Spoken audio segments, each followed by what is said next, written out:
Namaskar and a warm welcome to this series of lecture. Myself, Dr. Praveen Kumar Sahu, belonging to Government Syama Prasad Mukherjee College, Sitapur, Chhattisgarh, India. And this is a lecture pertaining to BSc Part 1 and the paper is Algebra and Trigonometry, Bijganit and Trigonometry and the unit is Theory of Equation, Samikarno ka Siddhant. And the topic of this lecture is a very important topic in Theory of Equation, Transformation of Equations, या समीकरणों का रूपांतरण. And this is my fourth lecture on this topic, Transformation of Equation. सबसे पहले हम उन बिंदुओं को डिस्कस कर लेते हैं जिसे हम इस लेक्चर में उठाएंगे, means outline of the lecture. हम थ्योरी ऑफ इक्वेशंस के अंतर्गत ट्रांसफॉर्मेशन ऑफ इक्वेशन डिस्कस कर रहे हैं. फर्स्ट लेक्चर में हमने डिस्कस किया कि यदि हमें किसी गिवन इक्वेशन के रूट्स को के टाइम्स करना है या किसी गिवन इक्वेशन के रूट्स के साइन को चेंज करना है तो कैसे करेंगे. सेकंड लेक्चर में हमने डिस्कस किया कि यदि हमें कोई रेसिप्रोकल रूट्स फाइंड करना हो या रेसिप्रोकल इक्वेशन को सॉल्व करना हो तो कैसे करेंगे. थर्ड लेक्चर में हमने डिस्कस किया कि यदि हमें किसी गिवन इक्वेशन के रूट्स में एच की कमी करनी हो या उसकी गिवन इक्वेशन के रूट्स को एच बढ़ाना हो तो हम कैसे करेंगे. आज के लेक्चर में हम डिस्कस करेंगे कि यदि आपको कोई ऐसी इक्वेशन फॉर्म करना हो जिसमें किसी स्पेसिफिक टर्म के कोफिशिएंट जीरो हो, मीन्स वो टर्म्स हटा दिए जाएं तो हम कैसे करेंगे, मीन्स रिमूवल ऑफ टर्म. इस थ्योरी को हम एग्जांपल से समझने का प्रयास करेंगे, उस पर बेस्ड कुछ क्वेश्चन करेंगे. आज का लेक्चर, ये लेक्चर समझने के लिए बहुत जरूरी है कि आपको लास्ट लेक्चर क्लियर हो, क्योंकि यदि आपको वो समझ में नहीं आएगा तो ये भी समझ में नहीं आएगा. तो चलिए हम स्टार्ट करते हैं. सपोज आपके पास कोई इक्वेशन गिवन हो और आपको कहा जाए कि उसका सेकंड टर्म हटा दीजिए या थर्ड टर्म हटा दीजिए. सब जैसे कि आपके पास कोई क्यूबिक इक्वेशन है और आपको कहा जाए कि उसमें एक्स स्क्वायर वाला टर्म ना हो, means X to the power 3 वाला टर्म है, देन एक्स वाला टर्म है, देन कांस्टेंट वाला टर्म है. तो वो हम कैसे करेंगे. इसके लिए हम सपोज करते हैं कि हमारे पास एक इक्वेशन गिवन है F X equal to zero, means A naught x to the power N plus A one X to the power N minus one N so on plus A N minus one x plus A N equal to zero. आपके पास कोई given equation है. अब इस given equation से आपको यदि second term हटाना हो तो हमें कोई ट्रांसफॉर्मेशन लगाना पड़ेगा. हम सपोज करते हैं कि हम गिवन इक्वेशन के रूट्स में एच की कमी करते हैं और आप जिससे आपके पास एक ट्रांसफॉर्म इक्वेशन आएगी जिसके रूट्स हम सपोज करते हैं वाई होगी. तो वाई क्या होगा, Y equal to X minus H होगा या X equal to Y plus H होगा.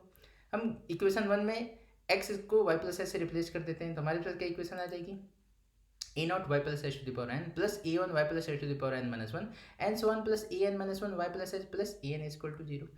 इसी y plus H to the power n y plus H to the power N minus one, इन सारे टर्म को आप बाइनॉमियल थ्योरम लगा के एक्सपेंड करिए और सिंप्लीफाई करने पर हमारे पास इक्वेशन आ जाएगी a naught y to the power N plus n A naught H plus A one into y to the power N minus one. अब इस ट्रांसफॉर्म इक्वेशन से यदि हमें सेकंड टर्म को हटाना हो, means Y to the power N minus N minus one वाले term को हटाना तो हमें इसके कोफिशिएंट को जीरो करना पड़ेगा. मीन्स हमारे पास एच की वैल्यू क्या आ जाएगी, N A naught H plus A one equal to zero, means H equal to minus A one upon N into A naught होगा.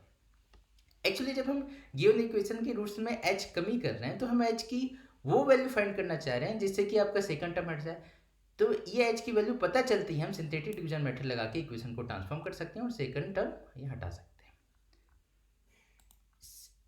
जैसे हमें किसी क्यूबिक इक्वेशन के सेकंड टर्म को हटाना हो, ये कॉन्सेप्ट आपका जब हम कार्डन मेथड पढ़ेंगे तो उसके अंतर्गत बहुत ही हेल्पफुल है. इसी प्रकार से आपके गिवन इक्वेशन में से कोई भी specific term third term fourth term हटा सकते हैं. चलिए इसे एक एग्जांपल से समझने का प्रयास करते हैं. सपोज आपके पास एक क्वाड्रेटिक इक्वेशन है X square minus four X minus five equal to zero और आपको कहा जाए कि इसमें से आप सेकंड टर्म को रिमूव करिए तो हम कैसे करेंगे. सबसे पहले हम इसी गिवन इक्वेशन क्वाड्रेटिक इक्वेशन को स्टैंडर्ड फॉर्म में लिखते हैं. स्टैंडर्ड फॉर्म क्या होगा, a naught x square plus A one x plus a two equal to zero. दोनों इक्वेशन को कंपेयर करिए, a naught equal to one होगा, a one equal to minus four आएगा और एक्स की हाईएस्ट पावर कितनी है, two, means n equal to two आएगा. तो हमारे पास एच की वैल्यू क्या आ जाएगी, minus A one upon N into A naught, means minus minus four upon two is equal to two. मीन्स हमें यदि हम गिवन इक्वेशन की रूट्स में दो की कमी करते तो हमारा उस इक्वेशन से सेकंड टर्म हट जाएगा. इसके लिए आप मेरा पिछला देख सकते हैं जिसमें हमने डिस्कस किया था कि यदि हमें किसी गिवन इक्वेशन के रूट्स में एच की कमी करनी होती है तो हम कैसे करते हैं. तो चलिए सबसे पहले जैसे कि हमने पिछले लेक्चर में डिस्कस किया था, सबसे पहले चेक करेंगे कि क्या हमारा गिवन इक्वेशन कंप्लीट है. बिल्कुल कंप्लीट है. एक्स स्क्वायर वाला टर्म है, एक्स वाला टर्म है, कांस्टेंट टर्म है और इस गिवन इक्वेशन में हमें एच की कमी करनी है, एच मीन्स टू की कमी करनी है. तो हम सबसे पहले गिवन इक्वेशन के कोफिशिएंट को लिख लेंगे, one minus four minus five, one minus four minus five, two की कमी करनी है. फर्स्ट टर्म में कोई चेंजेस नहीं आएगा, वन का वन, दोनों को मल्टीप्लाई कीजिए, two minus four plus two minus two, दोनों को मल्टीप्लाई कीजिए, माइनस फोर माइनस नाइन. ये आपका फर्स्ट रिमाइंडर आया. सिंस हमारा इक्वेशन में एक्स की हाईएस्ट पावर कितनी, टू, तो यह आपका बी टू का काम करेगा. नेक्स्ट ये आपके फर्स्ट कोसेंट के कोफिशिएंट है. इस फर्स्ट क्वेश्चन को अगेन टू से डिवाइड करने पर हमारे पास क्या आएगा, वन का फर्स्ट कोई चेंजेस नहीं आएगा, वन का one, two into one two minus two plus two zero आ गया. ये आपका सेकंड रिमाइंडर है. देन इसके आगे डिवीजन पॉसिबल नहीं है, तो यहाँ पे इस प्रोसेस को हम एंड करेंगे। देखिए तो हमारी रिक्वायर्ड ट्रांसफॉर्म इक्वेशन क्या आ गई, B naught of square plus B one Y plus B two equal to zero, means Y square plus G Y minus 9 equal to zero. देखिए आपका सेकंड टर्म का कोफिशिएंट जीरो हो गया, mean second term आपका हट गया, तो हमारे पास ट्रांसफॉर्म इक्वेशन आ गई Y square minus 9 equal to zero. चलिए इस पे बेस्ड हम एक दो क्वेश्चन कर लेते हैं, जैसे आपको ये कॉन्सेप्ट क्लियर हो जाए। सपोज आपको एक इक्वेशन गिवन हो और आपको कहा जाए कि उस इक्वेशन में से सेकंड टर्म को रिमूव कीजिए, तो हम वो कैसे करेंगे। इसके लिए हम क्या करेंगे, हम फार्मूला लगाएंगे। सबसे पहले तो हम गिवन इक्वेशन को स्टैंडर्ड फॉर्म लिखते हैं। गिवन इक्वेशन के स्टैंडर्ड फॉर्म क्या होगा, a naught x to the power 3 plus A one x square plus a two x plus a three equal to zero. Equation क्या है दिस, कंपेयर कीजिए। ए not क्या होगा आपका 1, ए वन कितना हो जाएगा 6 और एक्स की हाईएस्ट पावर कितनी है 3, तो एन की वैल्यू क्या हो जाएगी 3। यहाँ से फार्मूले में पुट करिए, एच इक्वल टू आ जाएगा minus A one upon N into A naught, means minus 6/3 into 1 is equal to -2। But कभी कभी ये स्टूडेंट फॉर्मूला भूल जाते हैं, तो हम उस केस में एच की वैल्यू कैसे फाइंड करेंगे ये हम देख लेते हैं। मीन्स एच का वैल्यू फाइंड करने का एक और तरीका सीख लेते हैं। सपोज आपके पास गिवन इक्वेशन क्या है, उसे हम इक्वेशन 1 के फॉर्म में लिख लेते हैं। इस गिवन इक्वेशन में के रूट्स में यदि हमें एच की कमी करनी हो, तो हम x equal to Y plus H से रिप्लेस करेंगे। हमारे पास ट्रांसफॉर्म इक्वेशन क्या आ जाएगी, y plus H to the power 3 plus 6 into y plus h का square minus 7 into y plus h minus 4 equal to zero.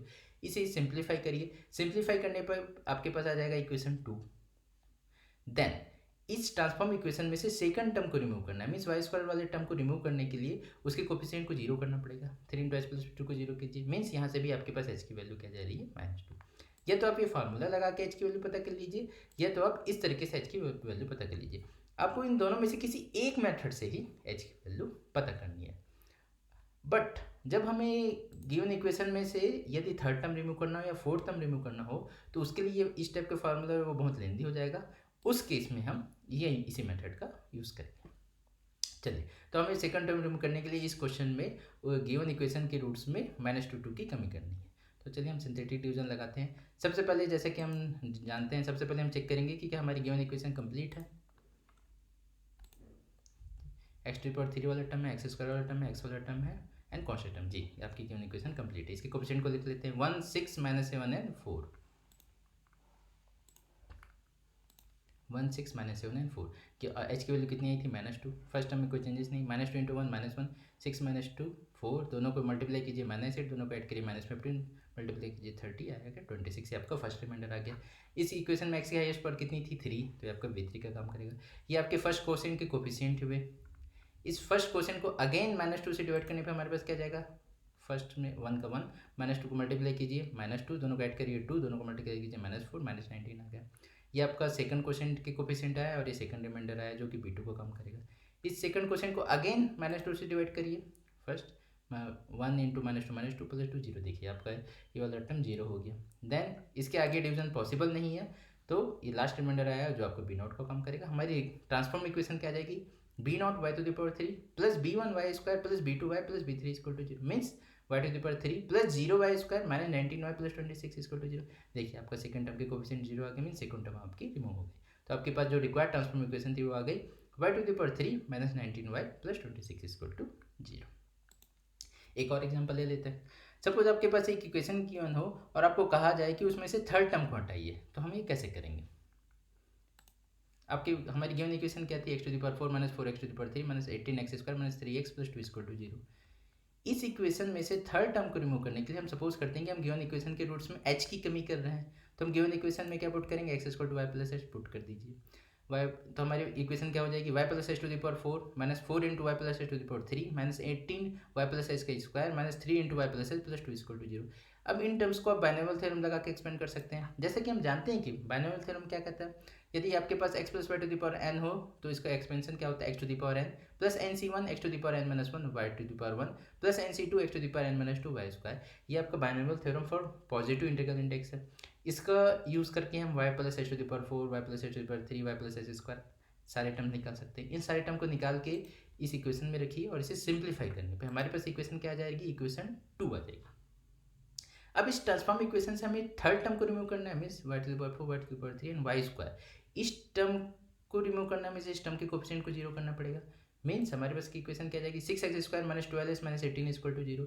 इसे सिंप्लीफाई कीजिए, ऐसे 6 से डिवाइड करने पर हमारी इक्वेशन क्या जाएगी h² - 2h - 3 = 0। ये आपके पास एक क्वाड्रेटिक इक्वेशन आ गई। इसको सॉल्व करके आप h की वैल्यू फाइंड कर सकते हैं। h की वैल्यू आ जाएगी 3n - 1। मीन्स गिवन इक्वेशन के मूलों को 3 कम करके या -1 कम करके आप उस इक्वेशन के थर्ड टर्म को हटा सकते हैं। तो अब हम चलिए अब देख लेते हैं कि हम सिंथेटिक डिवीजन लगा के कैसे थर्ड टर्म को हटाएंगे। जैसे कि हम पिछले लेक्चर में डिस्कस कर ही चुके हैं। सबसे पहले हम चेक करेंगे कि हमारी गिवन इक्वेशन कंप्लीट है। x⁴ वाला टर्म है, x⁴ वाला टर्म है, x² वाला टर्म है, x का टर्म है एंड कॉन्स्टेंट टर्म जी। गिवन इक्वेशन बिल्कुल कंप्लीट है। तो इसके कोएफिशिएंट को लिख लीजिए 1 - 4 - 18 - 3 एंड 2।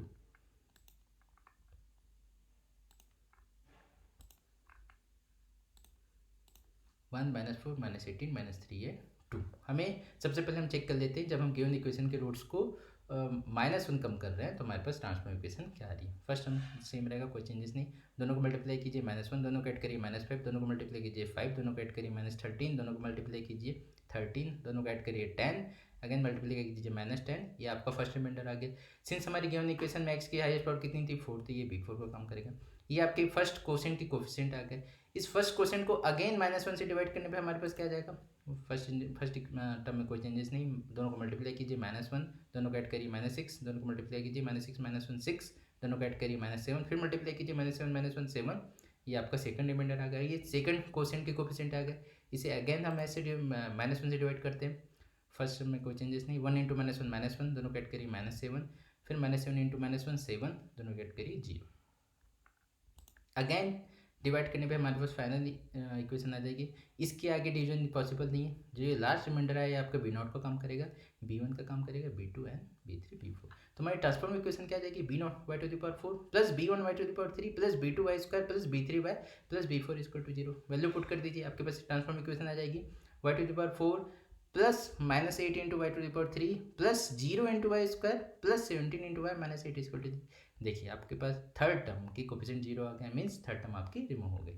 सेम इस इक्वेशन को हम 3 से इस इक्वेशन के मूल्य में 3 कम करके भी हम इस इक्वेशन के थर्ड टर्म को रिमूव कर सकते हैं। देख लेते हैं हम वो कैसे करेंगे। सिंथेटिक डिवीजन मेथड लगाने पे सबसे पहले हमने गिवन इक्वेशन कोएफिशिएंट को लिख लिया। इक्वेशन के मूल्यों में 3 की कमी करनी, यहाँ पे 3 आएगा सिंथेटिक डिवीजन मेथड में।